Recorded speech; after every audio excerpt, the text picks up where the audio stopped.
Right here today giving a test flight on the McLean Wing Corps Starfire. We've re-equipped it with with new wingtips, a little taller than the last, and a little area below. They're vertical this time rather than swept in.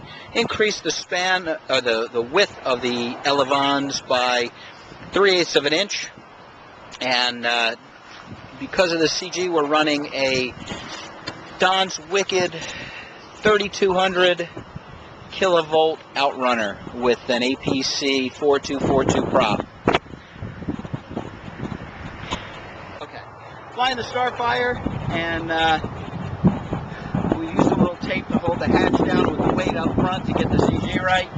It's blowing like crazy. The winds are gusting up to, I'm guessing, almost 30 knots. It's really a heavy wind, gust. We're going to give it a try anyway and see what happens.